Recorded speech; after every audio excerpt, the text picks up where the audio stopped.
Hi, I'm Dennis Butterer. Welcome back to week 2 of Tools and Tactics to Tame Your ADHD Brain. This week I'm going to be talking to you about hyperfocus, that ability to really focus in a deep way. You know, it's really misunderstood about folks with ADHD that you can't concentrate at all, that you're just like scattered all over the place like a squirrel, but that's not actually true. You can concentrate. In fact, you can go super deep, but the problem is you have to be interested in it because you're easily bored, right? And that's because of low dopamine. So when you get interested in something, even if it's something like you decide you're going to clean the house at 11 p.m.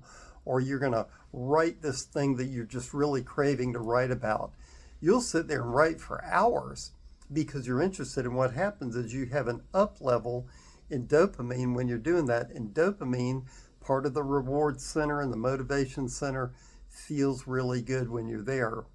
But the problem is you have these other things to do. Bills, boring, other things that people want you to do that may be boring. So as a result, these kind of things don't get met. You get out of balance. Now you've heard all this before, maybe even been accused of it, like you just really only want to do this one thing, but you don't take care of these other things. Now, the other thing for us to consider is when you go into that zone, let's just call it going into the tunnel, okay? You may not meet your bodily needs, to like get up and stretch and exercise, eat some food, hydrate, drink some water or some beverage that nurtures you a little bit. So it's really about deciding how to keep it in balance. And look, you need help. We all need help. So some of the things that can help you turn this from a curse, so to speak, into a superpower and something that's really, honestly, a blessing that you have is to moderate and to use tools and tactics. This week, one of the things I want to talk to you about is using a timer. You might say, Dennis, I don't really want to use a timer. I'm not a baby. No, but the thing is, you'll get into time blindness where you forget all about time. You'll go into that zone. So a timer is a really good thing, even for a short amount of time. When you sit down, you're going to put X amount of time into it.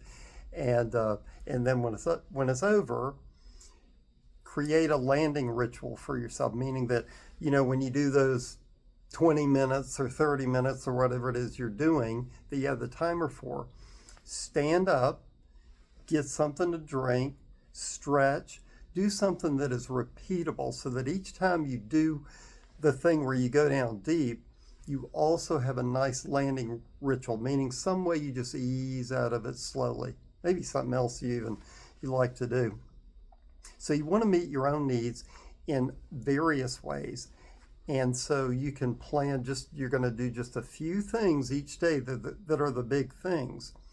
But the thing that you most want to do, and you're going to go deepest on, you have to bring your awareness into it. So when you are aware of it and you catch it and you're like, wow, I'm really in hyper-focus mode, you want to be aware. You want to then say, okay, I'm giving myself X amount of time, setting the timer.